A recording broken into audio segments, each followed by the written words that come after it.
"Will you walk me to school?" the little girl asked a grumpy CEO millionaire who lived next door. It was a crisp autumn morning in a quiet suburban neighborhood. Most houses looked the same: freshly painted fences, manicured lawns, and children running with backpacks. But there was one house on the corner that always stood out. Its tall iron gate, polished black car, and cold, imposing walls belonged to Richard Collins, a millionaire CEO whose reputation was as frosty as the look in his eyes. Neighbors whispered about ruthless in business, grumpy in real life. He lived alone, his mansion echoing with silence, while his days were filled with meetings, contracts, and endless piles of money that couldn't buy him peace. One morning, as Richard prepared to step into his car, briefcase in hand, a small voice startled him. "Excuse me, will you walk me to school?" Richard turned. Standing on the sidewalk was a little girl, maybe 8 or 9 years old, with messy pigtails and a backpack slightly too big for her frame. Her wide brown eyes looked up at him with a mix of hope and innocence. "Walk you to school?" Richard frowned. "Why would I do that?" She shifted nervously,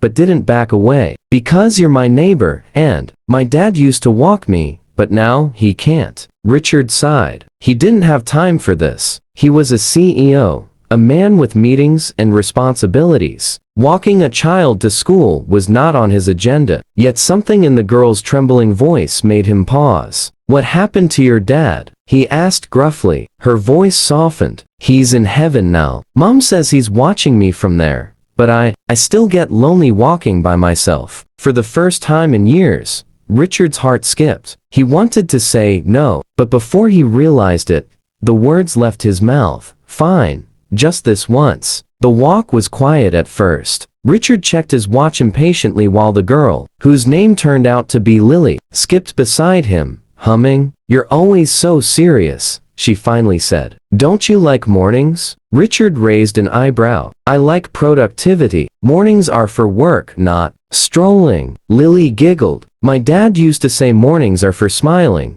because it's a new start." "You don't smile much, do you?" Richard was taken aback. Nobody dared speak to him like that. Yet this tiny girl, with her missing tooth grin, was chipping away at his icy shell. When they reached the school gates, Lily looked up and said, "Thank you, Mr. Collins. Can you maybe walk me tomorrow too?" Against his better judgment, Richard nodded. The next day, and the day after, Richard found himself walking Lily to school. Slowly, those short walks began to mean something. She told him about her favorite books, her dreams of becoming an artist, and the way she missed her dad's bedtime stories. Richard, who had built an empire but lost his family along the way, listened quietly. Something about her innocence filled the empty corners of his heart. But the biggest twist came one rainy morning. Richard arrived at Lily's house, umbrella in hand, only to see her mother on the porch, tears in her eyes. "Mr. Collins," she whispered,